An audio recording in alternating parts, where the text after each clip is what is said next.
जतिजना नसाको लतमा परिरहेको दाजुभाइ दिदीबहिनीहरू छ है, त्यसको लागि हामी है हमेसा सपोर्ट गरिरहेको छ र आजको दिनसम्म हामीले धेरैजना भाइ दाजुभाइ दिदीबहिनीहरूलाई है धेरैजनालाई हामीले सहायता गरेर है एउटा डिटक्स गरेर है आजको दिनमा रिहेबिलिटेसन सेन्टर गएर उहाँहरू धेरै आजको दिनमा एउटा रिकभरीमा बसेर है धेरै अघि बढिरहेको छ र धेरै राम्रो बाटोतिर पनि लागिरहेको छ र हामी पनि हमेसा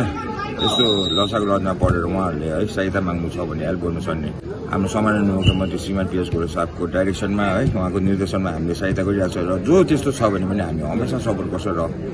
फ्युचरमा पनि गर्छौँ, अहिले पनि गरिरहेको छ र फ्युचरमा पनि गर्छौँ र त्यस्तो छ भने हामीलाई तपाईँहरूलाई है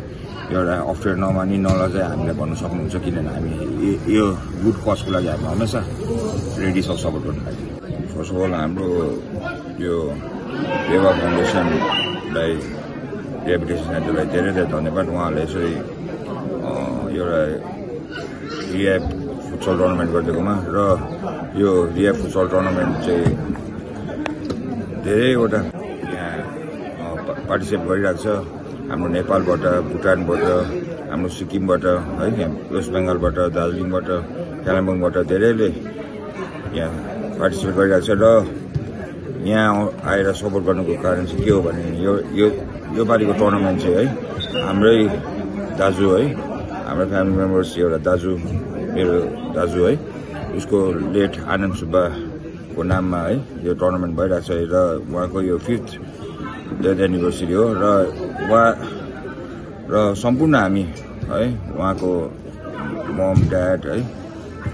बहिनी हामी सम्पूर्ण फ्यामिली डल्लै आएर है यो टुर्नामेन्टलाई एउटा सपोर्ट गरिरहेको छ किनभने एउटा उहाँको नाममा यो टुर्नामेन्ट राखेको कारणले गर्दाखेरि र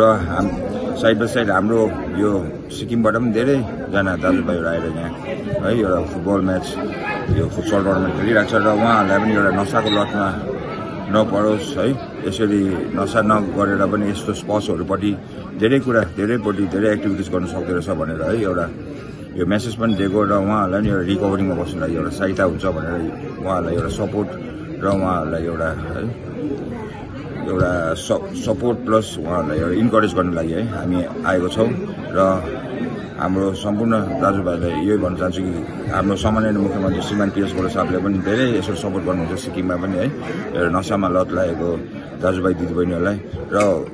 उहाँकै डाइरेक्सन उहाँकै निर्देशनमा उहाँहरूलाई है एउटा सपोर्ट गर्नु लागि उहाँहरूलाई एउटा राम्रो बाटो देखाउनु लागि उहाँहरूलाई एउटा इन्करेज गरेर यो राइट हो यो रङ हो भनेर है उहाँहरूलाई एउटा गाइड गरेर राम्रो बाटोमा लानु लागि हामी सपोर्ट गर्न आइरहेको छौँ र यसरी एज अ युथ आएको नै युथहरूले यस्तो टुर्नामेन्ट राख्दा यस्तो टुर्नामेन्ट खेल्दा कतिको चेन्जेस देखिरहनु भएको छ तपाईँले? म धेरै चेन्जेस देखिरहेको छु र यो चेन्जेस देखेरै म एभ्री इयर आएर है एउटा सपोर्ट गर्ने काम गरिरहेको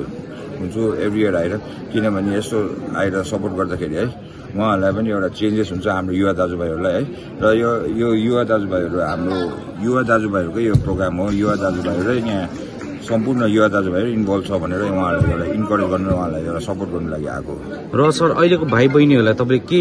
मेसेज दिन चाहनुहुन्छ? म भाइ बहिनीहरूलाई म यति भन्न चाहन्छु कि है दाजुभाइ दिदीबहिनीहरू यति भन्न चाहन्छु कि है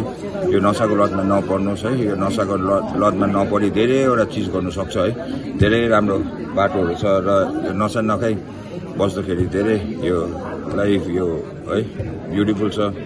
है। तपाईँहरू सबैजना यसरी क्लिन बसेर यसरी है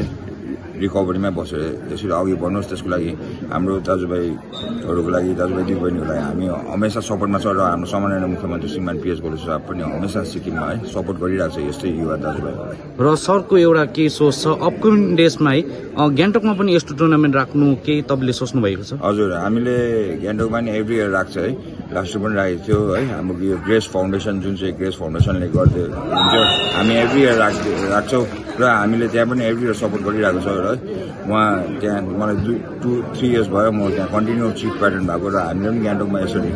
हाम्रो यो रिकभरिङ एडिक्ट है rehabilitation football tournament futsal tournament हामीले एभ्री इयर राखेर एउटा ठुलो पाराले गर्छौँ उता सिक्किममा पनि र त्यसको लागि हामी सम्पूर्ण हाम्रो जतिजना है रिकभरिङ बस्ने दाजुभाइहरू छ हामी सबैजना मिलेर है यसरी अघि बढ्नुपर्छ र यसरी हाम्रो सिक्किमलाई नसामुक्त सिक्किम बनाउनको लागि सहायता गर्नुपर्छ।